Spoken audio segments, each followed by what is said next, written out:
You know what it is with Topher Grace? I cannot recognize adult Topher Grace for some reason. I just keep expecting, like... To be fair, he was an adult on the TV show. I know, but like I expect that to be him all the exact time. And I get it eventually, but like... I have to stare really hard. Yeah, it's funny because, like, so he stopped at Interstellar to me. And so, like, when I see him and he's older than he was in Interstellar, because also Interstellar to me doesn't feel like it should have been 11 years ago, but it is now. Damn. And so I see him and I'm like, why are you so old? And you know what? I haven't seen that again. Rewatched that in so long. I forgot he was in Interstellar. I just watched it like 2 months ago because it was back in theaters for its 10th anniversary. And I was like, oh, God. Oh, that would have been interesting. Yeah. Damn. No, but see, so I didn't grow up watching that 70s show, so I actually saw Spider-Man 3 before I saw that 70s show, and so I knew him as an adult. But even so, Spider-Man 3 is 10 years before Interstellar was, so I just see him once every 10 years. That's my Topher Grace allotment. He'll always be Eric Foreman to me.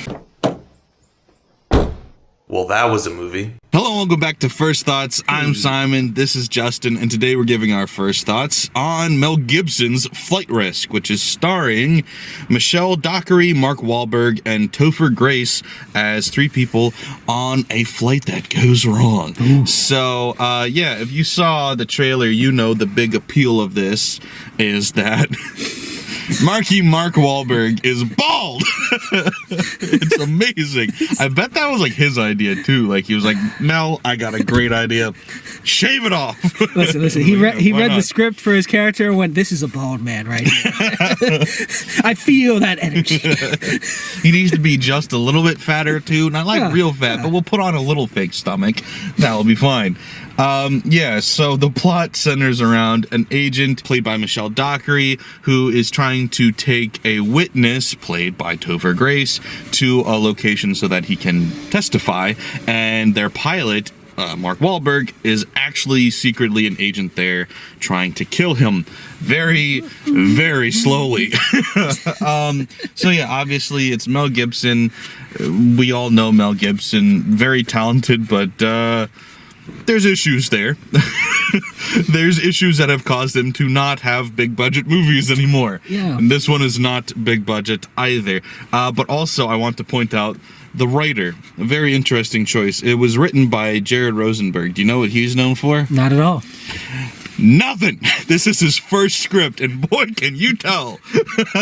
Oh, man. This script sucked. And I was sitting there, like, I knew this movie was only like an hour and a half, but I was still very curious, how are you going to make this plot an hour and a half? Even though that's a short movie, how are you going to stretch it out that long? And the answer is very, very painfully is how you stretch it out. But, don't let me get too far ahead of myself, Justin. What did you think of this wonderful movie? Well, listen, obviously this movie had moments of just masterful cinema. Greatness. Yeah, beautiful at times. I can remember a line. I won't recite it right now.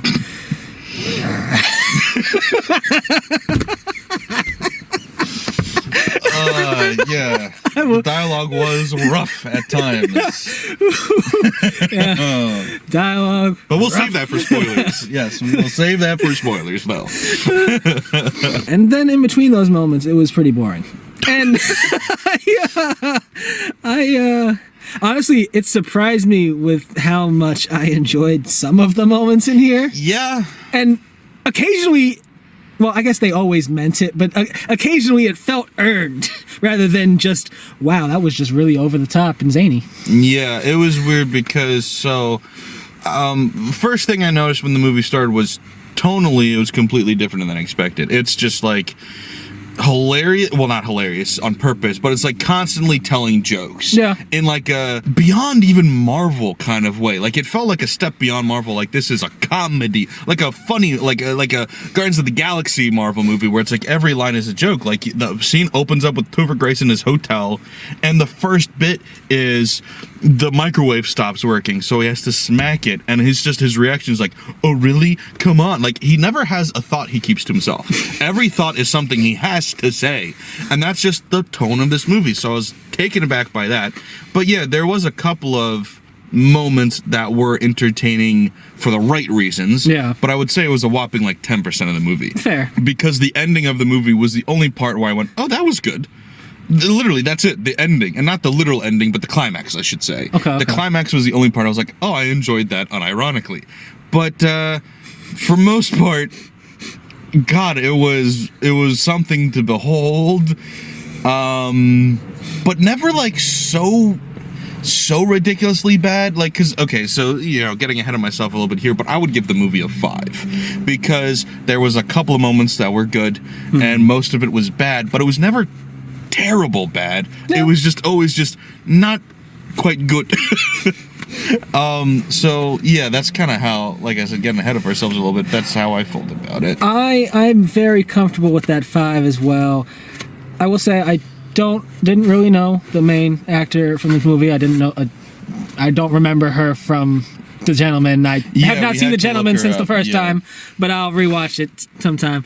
But I could not see really anyone else in the roles that Topher Grace and Marky Mark played. I could see maybe Marky Mark.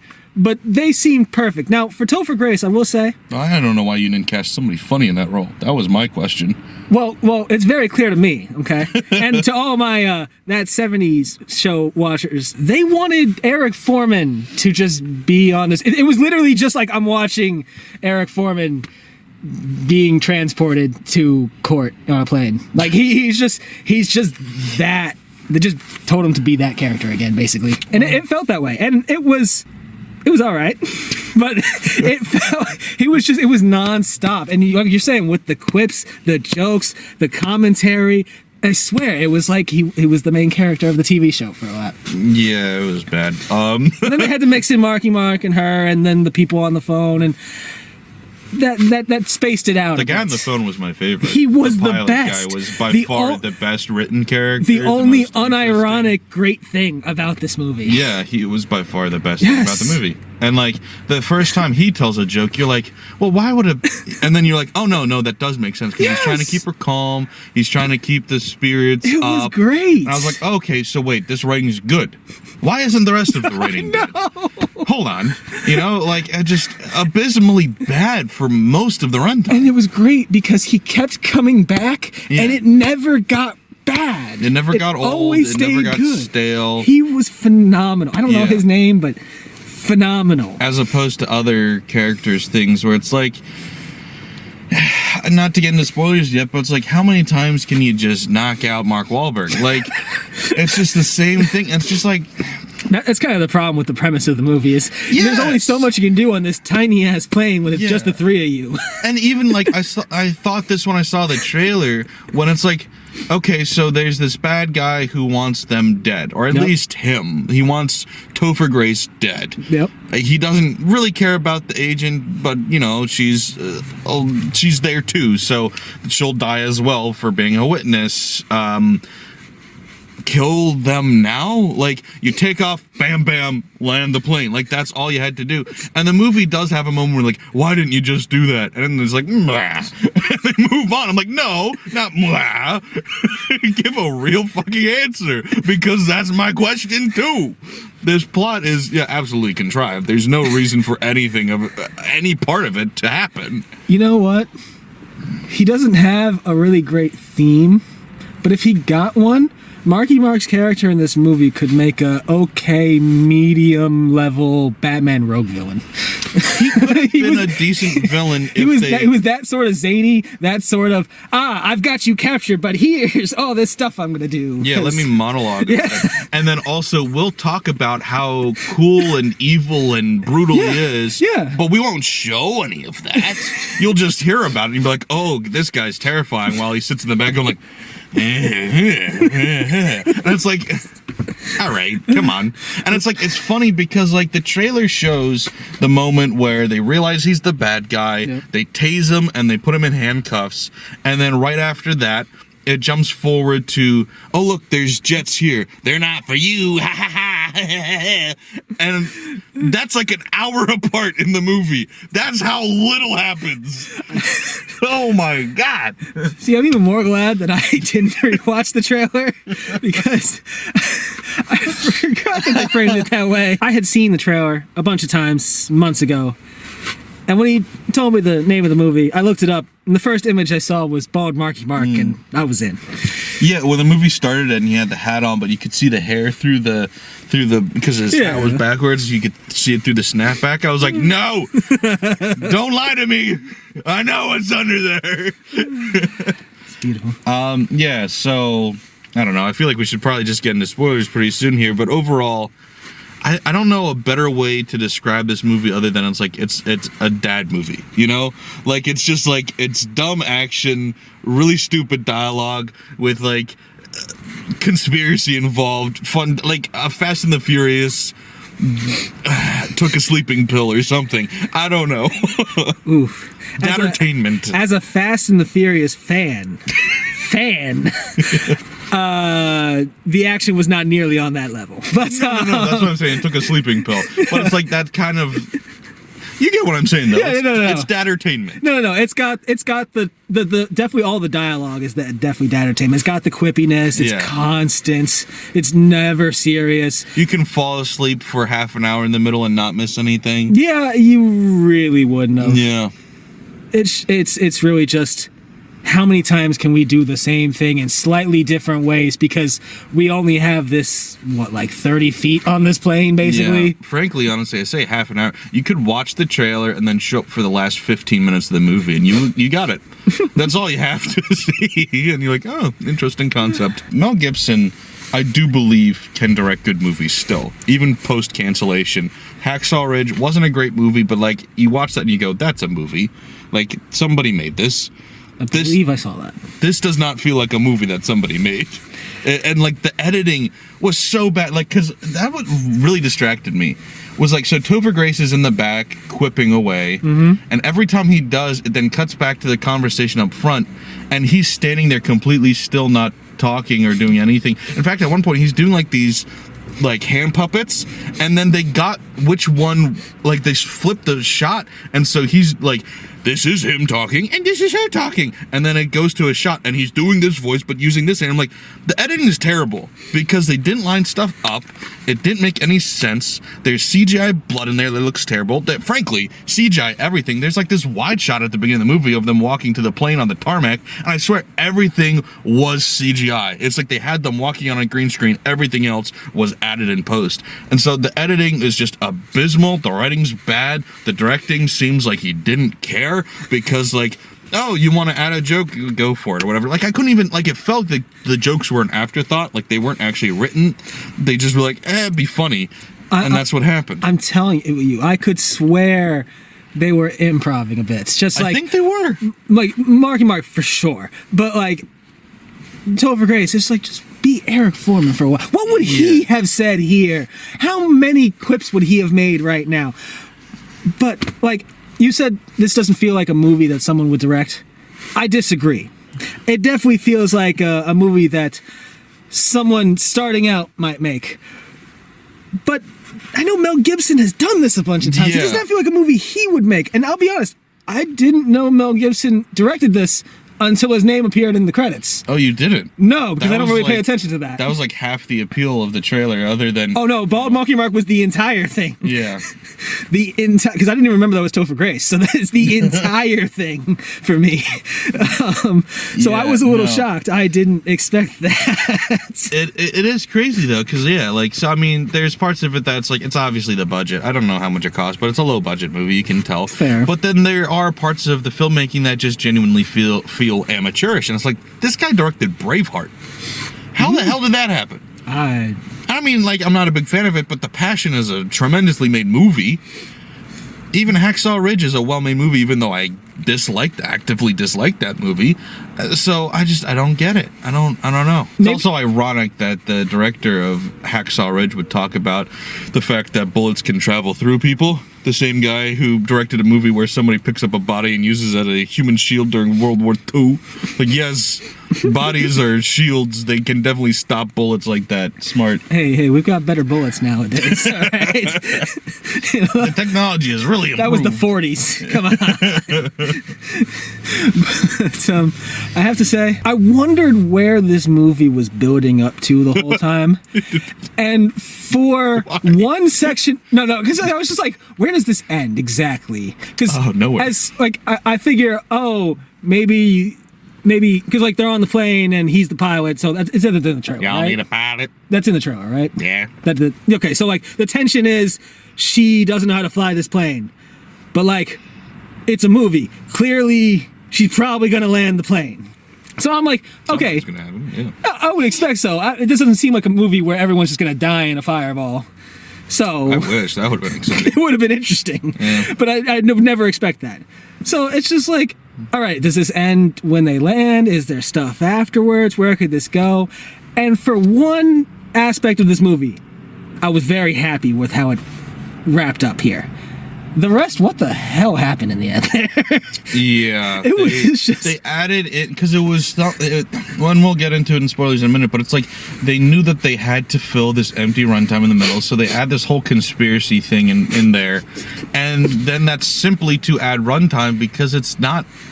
It doesn't go anywhere. It's the craziest resolution I've seen in a while. It's not a resolution. It's not. I only call it that because the movie ended. Yeah. I don't know what the hell else to say. Directed by Mel Gibson. And you're like, oh, okay. Guess we don't care about... I really thought there was more. No. Like, it seemed like an ending, but, like, it also seemed like, how are you going to end it here? And then it did. Because it didn't matter. Nothing mattered. I know it didn't matter, but dang, I thought it'd be a little more care. No. Yeah, so I think, all right, now we can get into spoilers, because is it fun? At times. At times. At times it's very fun.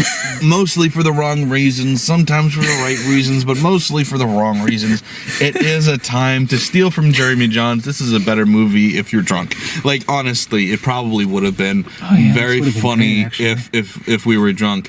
I mean, we still laughed a lot, but... Yeah, Marky Mark had his moments before they had him repeating this. Oh, we're in spoilers now, right? No. Oh, we're not? Okay. I'm wrapping up. Fine. Marky Mark... Okay, keep going. No, I'm not spoiling anything now, but Marky Mark had his moments before they just had him ramble on saying the same things over and over again at times. Yeah. And they're just literally, at one point, like he says at one point, oh, I'm going to enjoy this. Yeah. And he says it twice to himself. Then it cuts to a different shot and you hear him in the background go, I'm going to enjoy this. And then it cuts back to another close-up and he's going, oh, I'm going to enjoy this. And he just like, he probably said it 10 times. It was crazy. It was just at one point in this movie, he ran out of dialogue and just started looping everything over and over again. Just slightly different variations of the same thing if with this a couple of the was a same better movie, I would give them credit for, like, he's just insane and that's why he's doing that. Like, I figure that's supposed to be the thing, but it doesn't... No, I don't. It's not bad good. Writing. It's just bad writing, Justin. But yeah, no, this movie, it's bad. It's entertainingly bad at times, but not enough that I would ever want to watch it again. You know, like, I didn't enjoy how bad it was enough, hence the 5. That, like, because why I give things 5s typically is because I'm not going to ever think about this movie again. I'm just not. Once we're done talking about this in 20 minutes, half an hour, I will never think about it again. And I'm okay with that because it leaves zero impression. That's why I'm shocked that somebody as talented as Mel Gibson, love him or hate him, most hate him, would make this movie because it's like, really? Like, you're better than this, aren't you? But I don't know. Yeah, so... I don't know, maybe wait for it to come out and stream it or something and, you know, have a couple of beers. I could see it being out quickly. Yeah, probably I don't know. should be. I didn't catch the production companies for this, so I don't know who's going to get it right away, but I could see it coming out pretty quickly. Yeah, I forget who produced it. Yeah. But, yeah. So we're gonna get into spoilers now. So if you don't want anything spoiled, you should click away, go watch it, come back, and we can talk about it then. But if you're new here, please give us a follow, a like, review, all that shit across the platforms. Thanks for watching, guys. Bye. So, spoilers. You want to talk about how rough the dialogue was? I got it. Marky Mark is like the guy. Is it Deliverance? There's some movie that I never seen it, but my dad would always talk about this movie when I was growing up, about some movie where it was like some guys in the woods were getting attacked by some crazy wood guy, and then he anally raped them in the woods. I don't know this movie. I think it might be Deliverance. I have no idea. I don't know. Also not. When I said rough, I thought you were going to talk about the rough. No. Oh, yeah. No, I should have caught that. Yeah. I should have caught that. But what is the line leading up to that? Because he's just like, does he ask her if she likes it rough or something, or what does he even say? I forget what it is. But he's like, it's gonna be rough. Or something. It gets rough up here or something. Rough. Because it was when he was in the back by this point, right? Yeah, I don't remember. I didn't catch that right away because I'm just still so fixated on how much rape dialogue they gave Marky Mark. That's what the Deliverance thing is about. Because that's my picture of him. I've never, whatever that movie, maybe it's not Deliverance, that's just what's in my head. But just the hick guy who wants to take you out and rape you, and then, I guess in this case, peel pieces off you for a little bit. Well, because they gave that description of what he did. Yeah, he cut off the guy, the real pilot's fingers and plucked out his eyes and took out his teeth. Yeah. So it's like that. You start getting into that. I'm like, ooh, this guy's like a creepy villain, but he never does anything cool or creepy. You're just like, they can't have him do anything on this plane because he can't kill anybody. There's two people on the plane, and he can't kill either of them for the plot. Yeah. So it's like he just sucks at his job. Also, you know who else sucks at his job? This fucking secret agent lady, because she's not even strong enough to lift a dude. How are you? Talk about DEI hires. This lady can't fucking pick up a grown man. She's too weak. She shouldn't be working as an agent if she can't even pick up a dude. Listen, she's not on the battlefield, all right? All right? She was just behind a desk, man. Well, put her back behind the desk until she can pick it up. And it's funny, because at one point, he mentioned this conspiracy plot through the whole thing, and at one point that she was behind a desk because she, in the past, got a prisoner of hers killed by misappropriately leaving her alone and handcuffing her to a place that got firebombed. It's a lot of stuff. But she gets sent back out into the field by one of her supervisors that really goes to the bat for her. And she starts to think, oh, I'm terrible. Maybe there's a mole in the agency. Maybe it's my supervisor who sent me out here knowing I would fail. And it turns out it's not her, but that would have been a cooler plot. It would have made more sense because she's this bad. It reminded me of in The Dark Knight Rises when they give you the fake plot twist of, oh, Bane is Ra's al Ghul's son, and you're like, oh, that's interesting. I didn't see that coming at all. And they're like, oh, no, got you, Talia al Ghul. I'm like, well, duh. And that's what this plot did, was like, ooh, gotcha, plot twist. I'm like, oh, interesting, didn't see that coming. And then nope, the boss. I'm like, really? Duh. Also, I don't care. When he said at the beginning of the movie, because he's seen a lot more movies than me. He's analyzed movies for a lot longer. I do this because he started this channel. I miss things a lot. I forget things. The easy setuts, I'll forget the fucking point, Justin. Whatever. Stop self-deprecating and get to the point. They had the line about $25,000 a week or whatever to Spokane, Minnesota, or whatever the heck it was, town, whatever, Michigan, Maryland. It was Massachusetts. Massachusetts, yeah. But it wasn't Spokane. I don't know the name of the place. It was somewhere, but yeah. Something with an S. Going to Boston. Boston, Massachusetts. It wasn't. It was. I immediately forgot where it was, but I was like, oh, that's going to come back again. And when it did, I realized it, and I felt smart for a little while. And then they explained it in detail, quite exactly. I'm like, I also love how there's one of those really obvious smoking guns was, so she's like, all right, I need to cut these things off. Where'd that knife go? And he goes, just use the scissors. And you're like, Okay, Yeah. so that knife's coming back. Yeah. And sure enough, it did. But it's like, really? He's like, there's a deadly weapon on this aircraft, and we don't know where it is. That's fine. That's fine. This guy wants to kill us. That's fine. Yeah, it's really amazing how much of this movie could be solved if Topher Grace just turned around for the flight. Yeah. Yeah. It's like, oh, someone should watch The Assassin? Yeah. Oh, shit. It also, if, laws of physics applied, because, one, going back to her not being able to push him off, they're in free fall. Yeah, no, there that should be zero gravity. Should be even easier to push him off. I was like, do I not understand how this is supposed to work?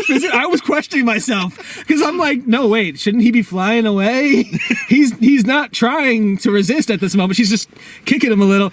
And then she pulls herself back super easily without looking like there's any sort of gravitational resistance. No. And I'm like, oh, is it like they're falling at the same speed or something? I don't understand these things. Nope, just terrible. And also, speaking of physics, so at one point, they eventually put him in the back, the Mark Wahlberg, and he's up like this, and then he's taunting her because he's trying to get, something to help break himself free. He's playing mind games, Joker mind games. He's fucking the Joker back there, madman. And so she comes back and starts beating the shit out of him, and then at one point she kind of falls over and he grabs her head with his elbows, and then she runs away and goes back to the pilot's chair, and then he's like, haha, got her sunglasses with my hands. How the fuck? Her head was in your elbows. Okay, cool. What, did you grab her sunglasses like this and then flip them and catch them? Like, that doesn't fucking work. Like, how the hell did you grab her sunglasses like this? I don't get it. I don't fucking get it. Well, clearly it was like a 7-stage process where he bumped it with like an elbow, flipped it up, flicked it around, tipped it. No, yeah, that was funny because that was to get her back there. That's when he was explaining what happened to her first prisoner ever to get her the desk job. Yeah. And it's just like, oh, you left them alone and they got firebombs. I also, somebody threw a Molotov cocktail into the bathroom, and her instinct was to run away. And she's like, so I ran away. She's like, the fire and the heat and the smoke. Because she was handcuffed. I'm like, you fucking pussy. So you can't pick up people. You run away from danger. You're completely oblivious to your surroundings. How are you an agent? Exactly. Jesus Christ. You suck at your job, lady. Listen, I will give the boss twist the slightest amount of credit. Why?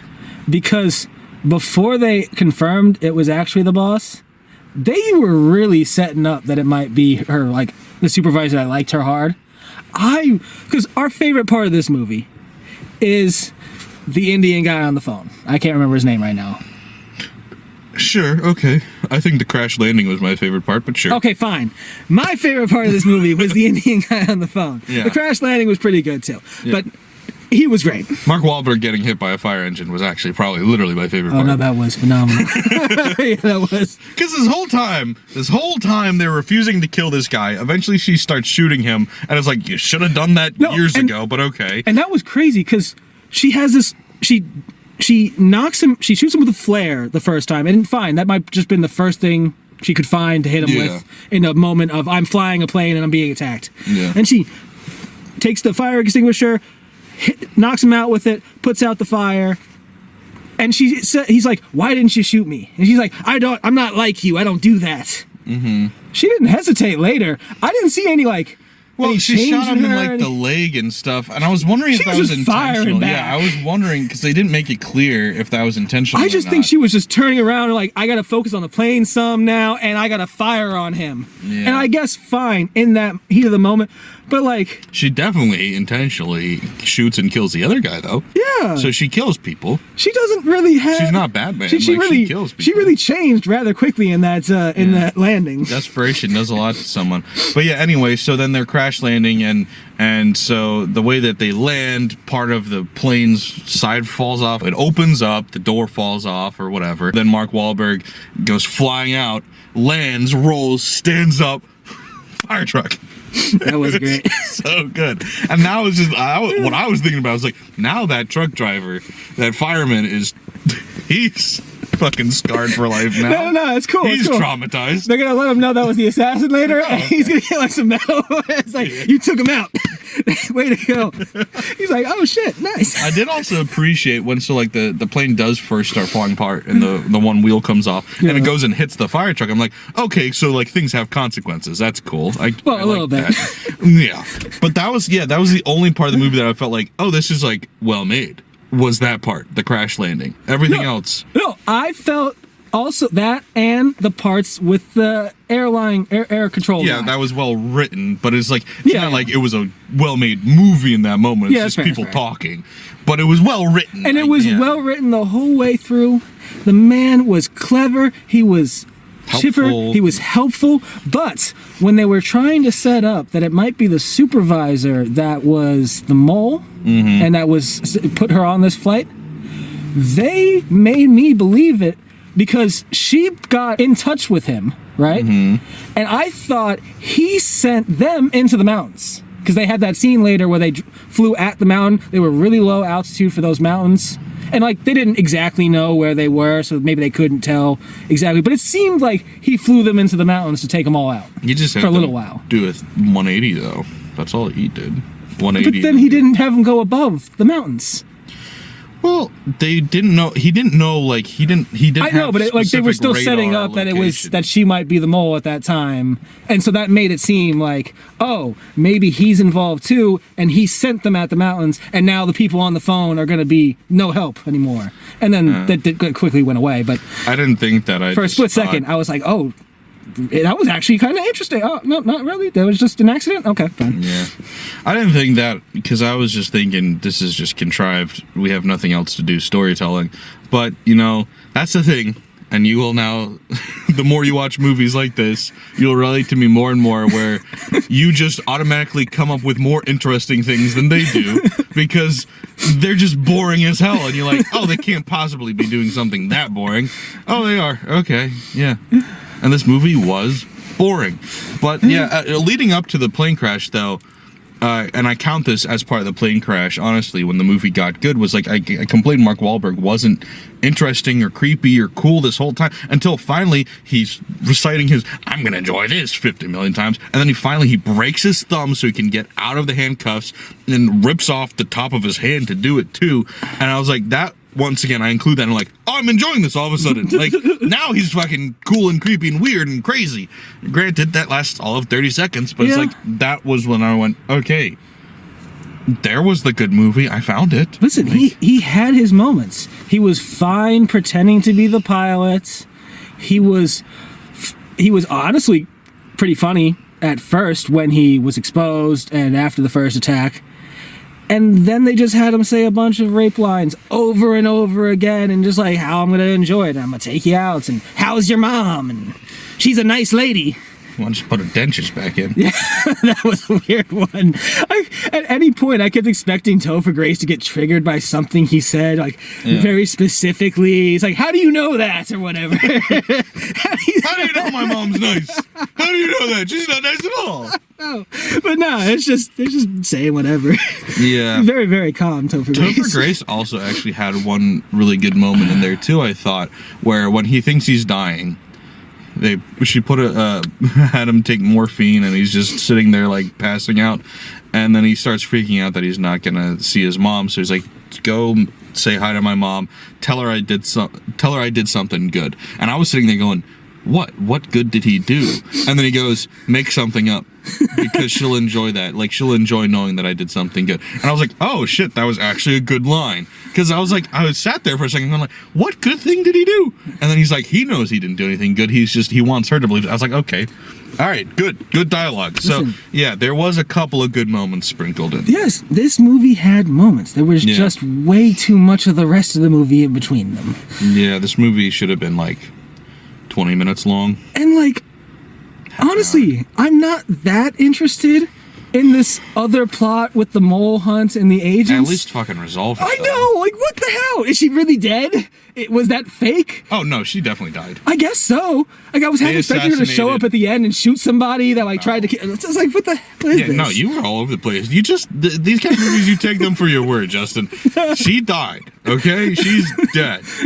I guess. But now, it was so lame. yeah, it was. And what else was lame was she's talking to her boss, and she goes like, "I caught you," and he's like, "No, you didn't." And she's like, "And I'll testify against you." He's like, "Nobody's gonna believe you. Shut the fuck up.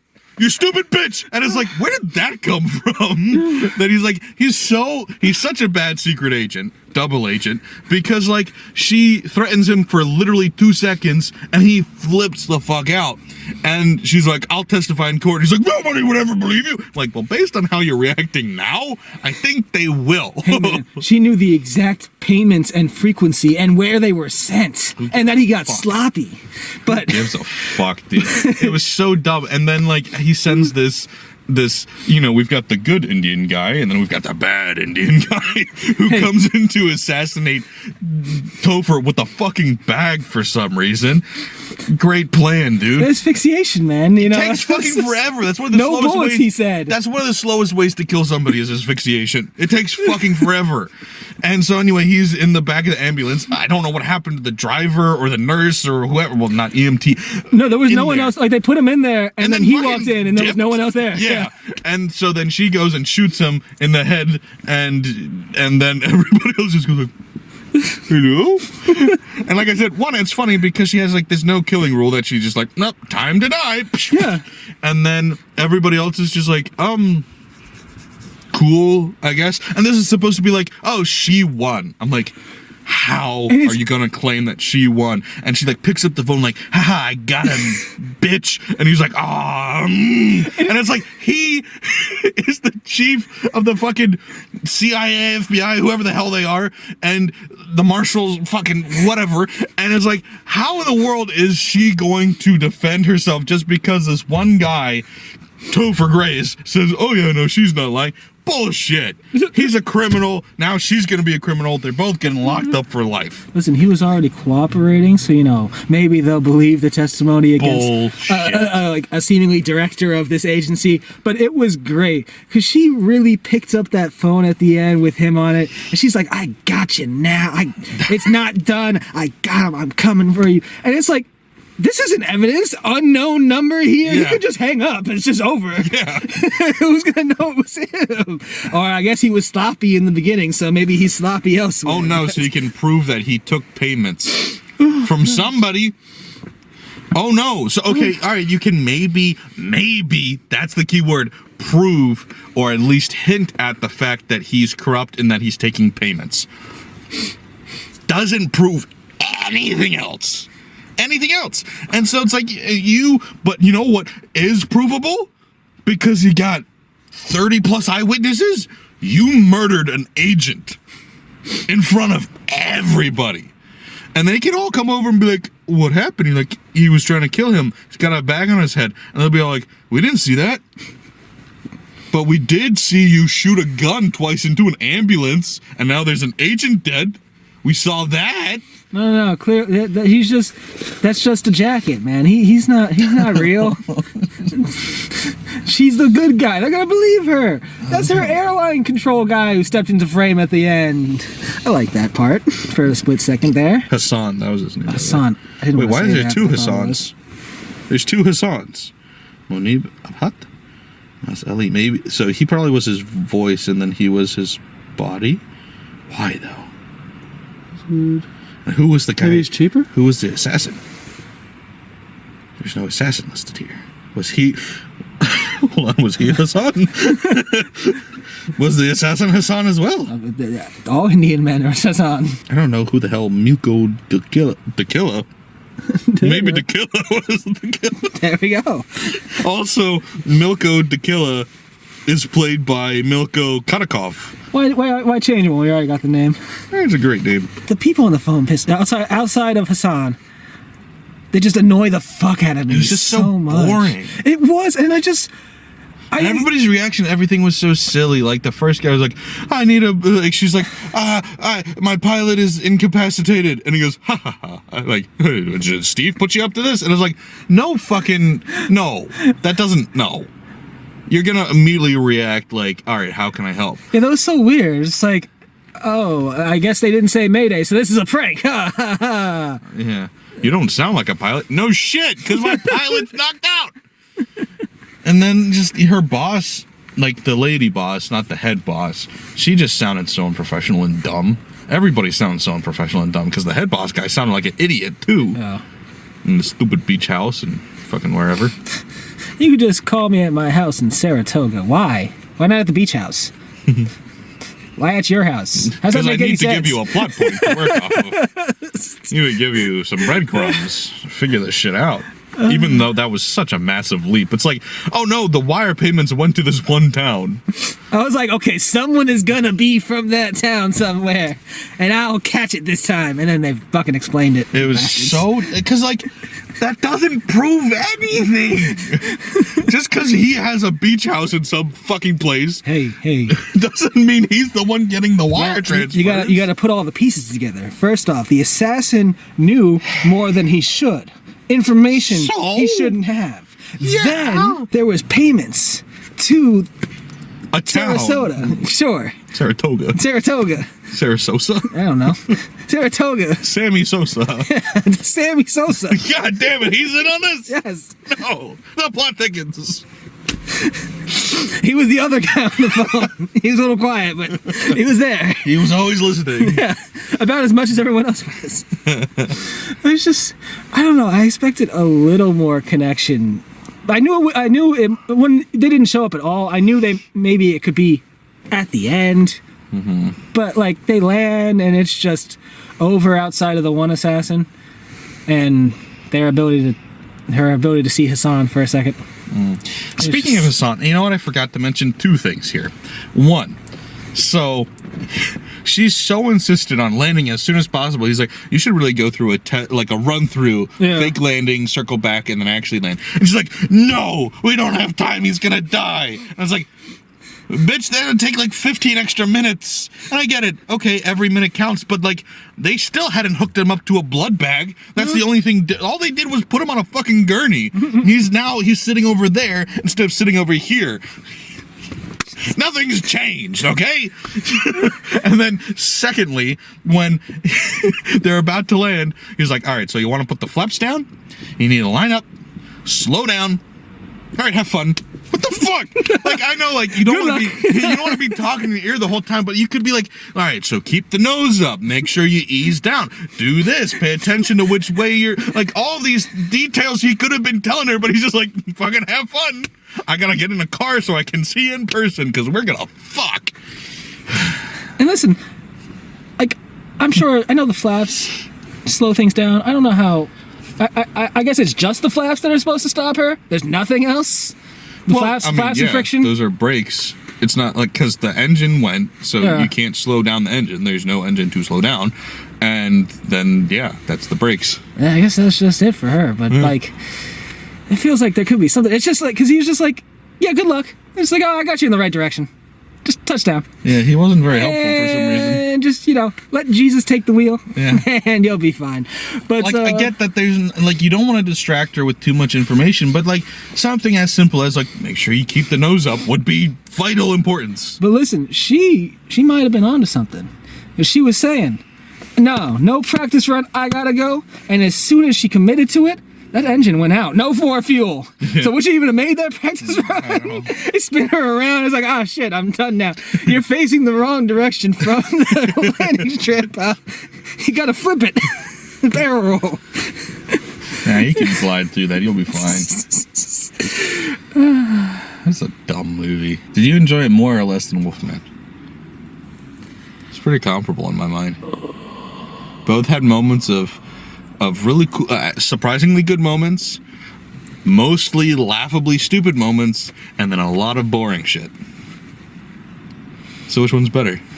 I feel like I have to say this, but Wolfman ended better. Yeah. I gave Wolfman a 6 and I gave this a 5, so I think that has to mean that Wolfman's better. Ah, shit. But, both bad. This was really bad, but it was funnier, which usually gets things more credit. See, and the thing is too, I'll bring it back to the memorability. There are moments of Wolfman I'll remember. Like there was distinct anything from this. Not at all. There's nothing memorable about this. Like I said, my favorite part was him getting smacked by the fire truck. That's not memorable. Bald Marky Mark will live on in our hearts forever. Okay, but you saw that in the trailer. That doesn't count. If you never saw the movie, you'd still think about it. But now... Actually, not even, because you forgot about it until I brought it up. That's true. But now I remember it, I want a poster of just that. And that's about it. His clearly shaved head. Because, like, you still see the hairline. Like, you couldn't have done, like, some makeup on that to make it look thinner or something? He had that hairpiece on before, and then we just didn't feel like doing it. I don't understand that. Also, okay, so it's like, bald, hair, and then bald spot. This is the weirdest, like, he had the strip right here of hair. And I don't understand that.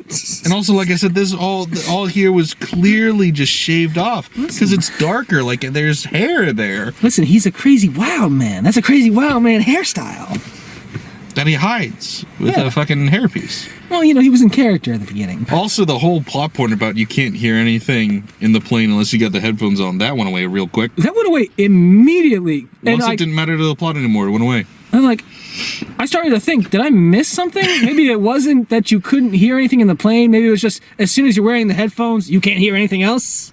I don't know. But like, she could clearly hear Topher Grace when she didn't have those on. Yeah. They could clearly speak to each other before they had them on. And then also, every time they had them off afterwards. If that is the thing that you can't hear without the headphones on, and he gets her attention, so she turns around, why doesn't he go, look at the fucking paperwork or say something? Because like she took them off and they were communicating with each other, but he didn't just like point down or anything. It was just like, bad signals. I dropped something. There's something at my feet. Yeah. It's like, no, I'm not carrying you a thing. I feel bad. No. Like I have a really bad feeling. Yeah, I didn't know what the sick was supposed to do. At least there's something at my feet was kind of a terribly obvious, like, look down here, but like, I'm sick. Do you really think she was going to care about you? No, but you missed it, because I just said it again. He didn't say I feel sick. He said, I've got a really bad feeling. Oh, and then she goes, oh, he feels sick. Yeah. And I thought that was funny. He was like, no, I don't feel sick. I've got a really bad feeling. Yeah. I feel really, really bad. I bet you're about to go testify against this big, powerful guy. Man. What a dumb movie. But going back to the Wolfman, though, there are moments that I will remember. Like the seeing the air, like the hot breath come up over the edge, even though that didn't go anywhere or do anything. That was a cool moment. The Wolfman night vision, cool idea. So there was like memorable stuff. So I think I will have to say Wolfman was better. That's fair. I agree.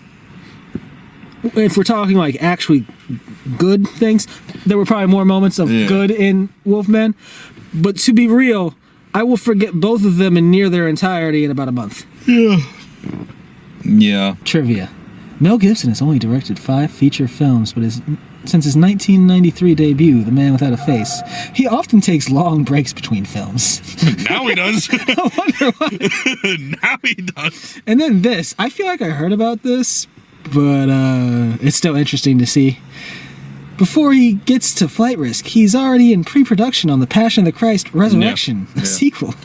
Which is fucking insane, because that movie came out 20 years ago. But you know what? I guess dying for 3 days really takes it out of you. It really ages you. Listen.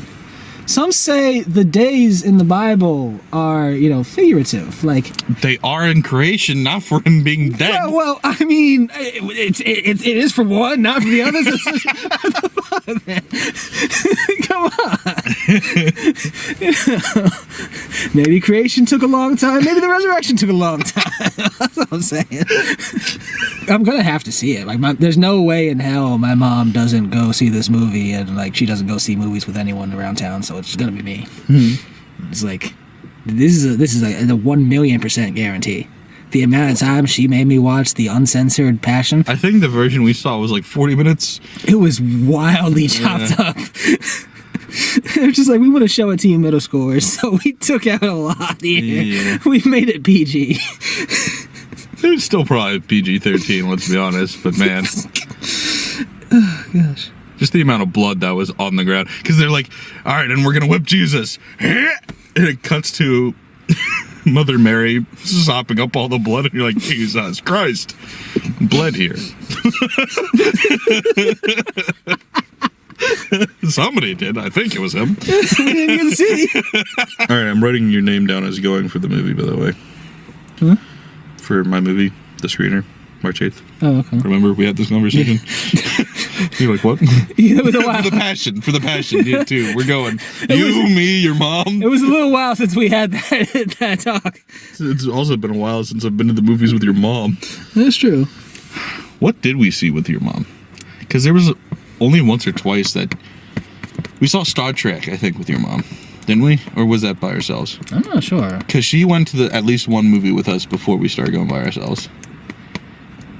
Like 2009 was like the summer of movies. We went like every week almost. Yeah. That's crazy. We'd never do that now. It was funny. It was like the summer of movies for me, and we probably saw like 10 movies.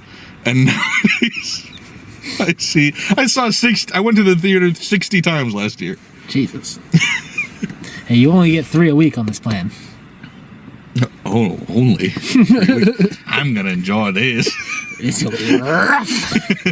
It's real rough out there. They're great. It's gonna be rough on that ass. I mean, Oh God, what a movie! yo, there was so many rape comments. It was just nonstop. You're gonna watch, and then you're gonna watch too, and then I'm gonna take you out in the back, and I'm gonna you over there. You ever had it like this? You want to be the man or the woman? Yeah, he's even got the line where he's like, she's like, you're gonna go to jail, and you're gonna be looking over your shoulder the whole time. He's like, I've always been looking over my shoulder. You know what I'm talking about, Twig? And he's like, what? And he's like, you know? And he's like, yeah, I got it. I was like, what the hell is this conversation? Also, he just insinuated he takes it up the ass. He very much insinuated many times that he'll take it any way he can get it. He gives as good as he You gets. know what? Bi icon Mark Wahlberg. Bald, bi, and ready Mark Wahlberg. He did not discriminate with the rape. It's like He fucking did Papa John's. Better bi, better bald, Mark Wahlberg.